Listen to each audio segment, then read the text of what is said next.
Sharjah की मौत का सदमा क्यों नहीं झेल पाई देवी अहिल्या, जबकि खंडेराव की मौत का सदमा तो झेल लिया था। नमस्कार दोस्तों, स्वागत है आपका आपके अपने चैनल हंग्री स्पिरिट्स में। हंग्री स्पिरिट्स देख रहे सारे दर्शकों का मैं अंजू शर्मा दिल से स्वागत करती हूँ। देवी अहिल्या ने युद्ध भूमि में इस धारावाहिक में अपनों को खोया है। खंडेराव को भी युद्ध भूमि में खोया था। खंडेराव भी इसी तरह शारजा की तरह देवी अहिल्या की गोद में थे और उन्होंने दम तोड़ दिया था, मगर तब देवी अहिल्या बेहोश नहीं हुई। आप लोग कहेंगे देवी अहिल्या तब जख्मी नहीं थी, मगर जितना बड़ा सदमा खंडेराव की मृत्यु का था उससे बड़ा जख्म तो और हो ही क्या सकता है। मगर वहां पे देवी अहिल्या संभली रही, मगर यहां पे देवी अहिल्या बेहोश हो गई और आज की भाषा में कहें तो कोमा में चलेगी, जो वैद्य जी कह रहे थे। तो इसके पीछे कारण है दोस्तों। चलिए बात करते हैं। पहले वही निवेदन, जिन्होंने अभी तक चैनल को सब्सक्राइब नहीं किया है कर लीजिए, साथ में दोस्तों बेल आइकॉन दबाइएगा ताकि आपको हमारे वीडियोस के नोटिफिकेशन मिलते रहें। मल्हार सरकार के आने से पहले ही शारजा मृत्यु को प्राप्त हो चुकी थी।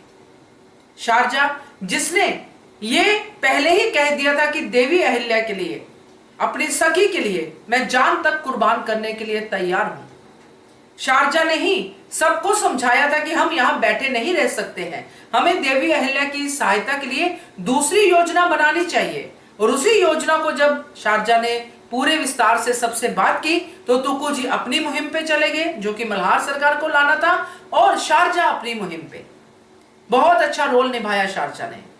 शारजा जब यहां पे आती है फिर देवी अहिल्या की सहायता करती है, और जब देवी अहिल्या पे मृत्यु छाती है यानी कि चंद्रावत कटारी लेके उनकी तरफ बढ़ता है, तो शारजा बीच में आके अपने ऊपर वो कटारी लेती है, यानी कि कटार लेती है। तो ये बात मेन थी दोस्तों देवी अहिल्या के लिए, क्योंकि जब खंडेराव की मृत्यु हुई थी तो खंडेराव को धोखे से मारा गया था, गुन्नू जी के धोखे से। तब देवी अहिल्या के अंदर एक रिवेंज था कि मैं छोड़ूंगी नहीं इन लोगों को। खंडेराव के लिए उनके मन में जो प्यार था वो तो था ही, मगर जो दुश्मन था उसके लिए नफरत भी थी कि इस दुश्मन को मैं निकालूंगी और मार दूंगी। इसलिए जब गुन्नू जी पकड़े गए तो देवी अहिल्या ने उनकी बहुत पिटाई की, और फिर आगे आपको पता ही है कि क्या सजा मिली गुन्नू जी को। मगर यहां पे चंद्रावत ने देवी अहिल्या पे हमला किया था, वो मृत्यु देवी अहिल्या की थी, मगर शारजा बीच में आ गई और उसने वो मृत्यु जो देवी अहिल्या की थी खुद के ऊपर ले ली।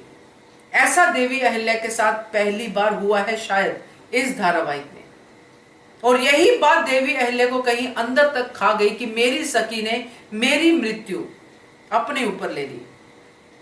क्योंकि देवी अहिल्या के हिसाब से शारजा, उसका परिवार सब है, और फिर उनको बचपन की यादें भी आ रही है कि कैसे शारजा ने हर कदम पे उनका साथ दिया और आज फिर से साथ निभा गई, देवी अहिल्या को बचा गई।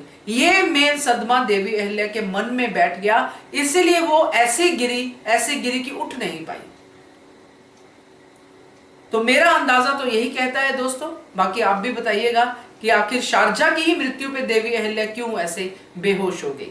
जख्म तो पहले भी उन्होंने बहुत बार खाए हैं, मगर इस बार ऐसा क्यों?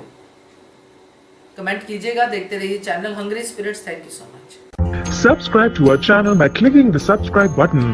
Click the bell button and enjoy the latest uploads from our channel.